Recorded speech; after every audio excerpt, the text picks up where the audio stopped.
जैसा कि पूरे ओबीसी समाज की तरफ से, जैसा कि हम सब जानते हैं, 2 दिन पहले भारत सरकार की तरफ से लोकसभा में और राज्यसभा में ओबीसी समाज के लिए, जो जम्मू कश्मीर का ओबीसी समाज है, उनको ओबीसी का दर्जा दिया गया है।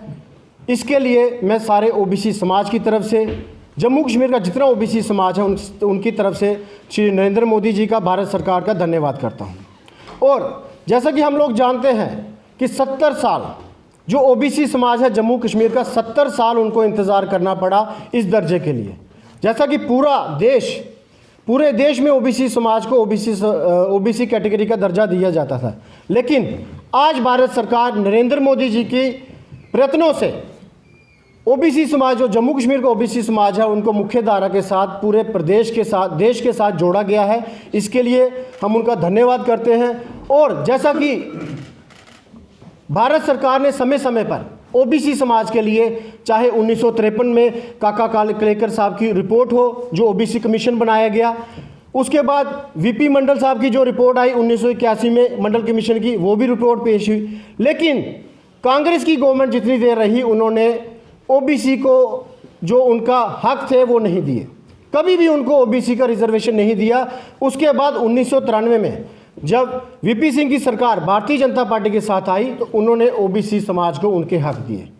और जब मंडल कमीशन की रिपोर्ट पूरे हिंदुस्तान में लागू हुई, लेकिन जम्मू कश्मीर की एक ऐसी सरकार थी, ऐसी निकम्मी सरकार कहूँगा मैं, जिन्होंने पूरे हिंदुस्तान में जो आबादी ओबीसी समाज की 52% के ज़्यादा थी, लेकिन जम्मू कश्मीर के लोगों को इस हक से वंचित रखा। यहाँ पे ओबीसी का दर्जा ही नहीं दिया गया, यहाँ पे सिर्फ OSC category, other social caste, दूसरे समाज के लोग बना के रखा।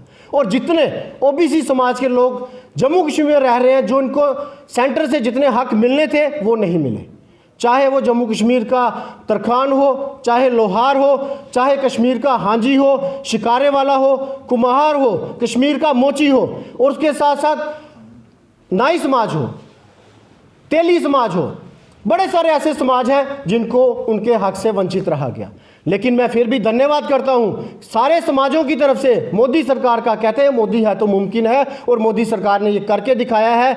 जो मोदी सरकार कहती है वो उन्होंने करके दिखाया है। और इसके साथ साथ इस बिल में कुछ और भी ऐसी कास्ट थी जो पूरे हिंदुस्तान में जिनको ओबीसी का दर्जा दिया जा रहा था, लेकिन जम्मू कश्मीर में उनको ओबीसी का दर्जा नहीं था। चाहे वो आप जाट समाज हो जाए, स्वर्णकार समाज हो, सैनी समाज हो, कश्मीर का बहुत बड़ा चौपान समाज है, लाखों में, जिनकी आबादी लाखों में है, लेकिन अभी तक हमारी जो जम्मू कश्मीर की सरकार थी उनको वो लोग दिखाई नहीं दे रहे थे। जम्मू कश्मीर की जो पुरानी सरकारें कीड़ियों मकोड़ों की तरह जो ओबीसी समाज को समझते थे। ये दिहाड़ीदार समाज था, सुबह दिहाड़ी करके शाम को खाता था, ये लोगों के पास नहीं जाते थे। लेकिन सरकार ने इनके पास आना चाहिए था कि आप लोग दिहाड़ीदार समाज हो, जो रोज़ कमा के खाने वाले समाज हो। लेकिन पिछली सरकारों ने कभी नहीं पूछा, चाहे फारूक अब्दुल्ला हो, उमर अब्दुल्ला हो, बड़ी बड़ी बातें करते हैं।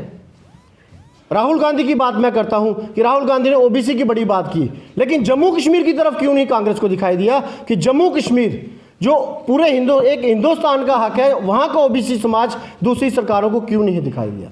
आज मैं पुनः मोदी सरकार का धन्यवाद करता हूं अपने सारे समाज की तरफ से, जिन्होंने हमारे समाज के लोगों के लिए एक कमीशन बनाया और उनको ओबीसी का दर्जा दिया। और आने वाले दिनों में नौकरियों में, इंस्टीट्यूशन में जो भी इनका हक बनता होगा, जितनी परसेंटेज बनती होगी, वो सरकार को मिलने जा रही है। इसके लिए फिर से मैं मोदी सरकार का धन्यवाद करता हूं।